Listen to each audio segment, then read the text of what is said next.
Keith Ellison, this is for you. Isn't the last frontier of racism in this country manifesting itself in the treatment of Muslims in America?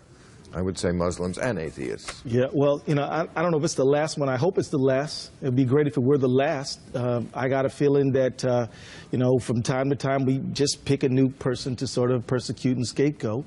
But even Muslims are above atheists because they are people of faith. Even, well, yes, they are. Yeah, but how many of atheists are being detained? How many of them have been spied on by the CIA right. in the New York well, but then again, I mean, it's kind of different. Atheists didn't. I mean, there are certain Muslims didn't. Muslims didn't either. I mean, no, that's true. That some homicidal maniacs did, and but I will agree. In the name of Islam, and it is a little more. So what? I mean, so what? The name of it? Not a so what? I mean, no, it is a so what because you know because look.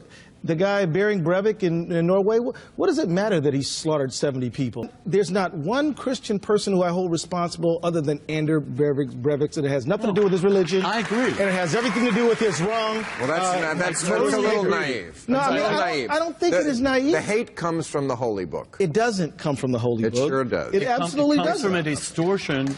And I must be getting a bad translation again. Well, how often have you read it there, Bill? I've never read it in Arabic. Let me tell you, I'm believing people I've read who read the Quran every single year since I was 19 years old. I don't know what you guys are talking about. There's nothing in it that says... Keith, let me throw in the feelings I have as someone who's Jewish at some of the fanatics in Israel who have attacked innocent Arabs. And I think in all three cases, Christianity, Judaism, Islam, I'm sure it's true. It's true in India, where you have religious fanatics, Hindus and others. Yeah.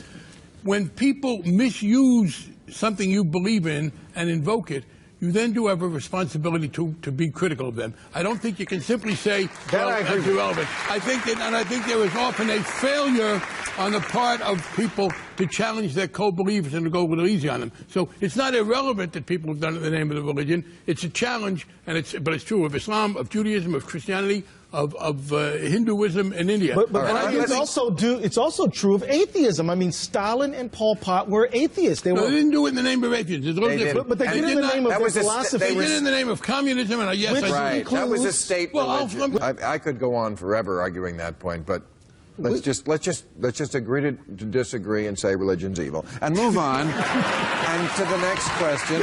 Fundamentalists who believe that they can kill to make you agree with them are the problem. People of faith, I don't think are. And no, but they should be challenged by people who share their faith. And I do criticize people who people are just too soft on their own. Well, let me tell you, that's why people in our business are always talking about how they fight their enemies. You're right, Muslims, of course, are not terrorists, but I have found a lot of very reasonable, moderate Muslims who, if you say to them, do you think someone, if they insult the Prophet, has what it's coming to them if they get injured? They'll say yes. Well, I say no. I know you say no, but there's a lot of Muslims who say, yeah, you know what, if you insult the Prophet, that's on you. But let me just say this. When that guy Terry Jones wanted to burn Qurans, and actually did, you didn't see any Muslims in the United States doing anything rowdy or crazy. I mean, look, it was hurtful, but we observe the fact that he has a right, his First Amendment right, and just sort of verbally use our free expression rights to say that it's wrong. And a lot of other people of faith joined.